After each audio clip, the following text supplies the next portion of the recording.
Tak payah terus belakang ni dah ada nama dah semua dalam tu. Terus cerita je. Dia mau masa. Assalamualaikum. Okay, so before we present our product, this is the essence of our product. Our product is that, you know, some blind people, they need assistance to find their lost items. Like they usually ask another person to find their lost items. But in this one, we have made it specifically for that blind person to find on their own. So we have a remote control here, specifically 3 items that they can customize or buy themselves. So it is personalized to each customer. So for example, if that person loses their bottle, for example, they click bottle. Okay. So it will appear here. Right. For the real life. So when I click bottle, it is transmitted to that smart object finder. And the smart object finder, the buzzer, the frequency of that buzzer depends on the distance of the object. So the nearer it gets, it means that the object is near. The further it gets, it means that the object is a bit further. If it's away from the camera, tutup camera. Tutup. Okay, that's based on the skill and error.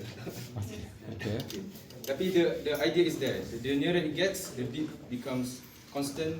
The further it gets, there is a certain period. But then, okay, some people may ask, okay, blind people cannot access the buttons on their own. They don't know which button they're pressing. Maybe it's the bottle, maybe it's the phone. So you guys realize that certain blind people, they use their phone like this. Nampak? Okay. So we created our own Bluetooth module as well, Bluetooth input. Where, for example, if I click entry here, sorry, okay, I click entry the bottle, it presents bottle. If I click, it's transmitted that straight away, where it will act as the same thing. The closer it gets, the beat becomes. The further it gets, it's the same. So here we also use the Telegram communication, which is okay. When it detects the bottle, it will appear here in Telegram also.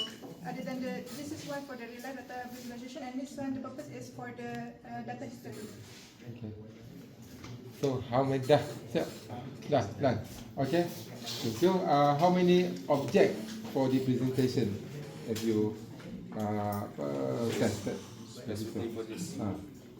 Botol? 3. Phone and keys. Car keys. Mana car keys? Try. Cuba detect car keys. How to differentiate between these two?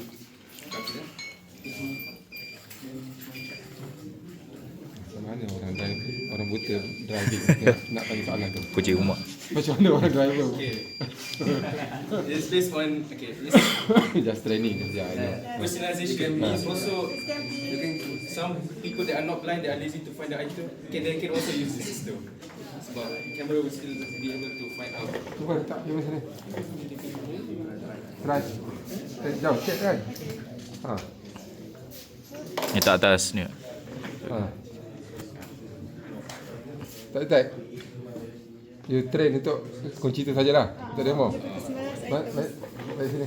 Actually a different key, tapi Okey, ada 2 key. it's not available. Detect dia punya lah. Kalau saya punya tak detect lah. Yang sekarang ni you train untuk ini sajalah. Okay. Apa lagi objek? Wallet.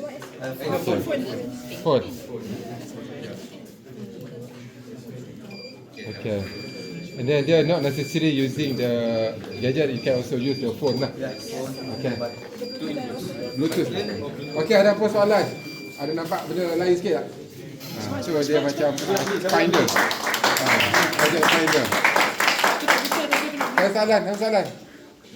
Cepatlah, kena belajar cara bagi soalan killer sikit.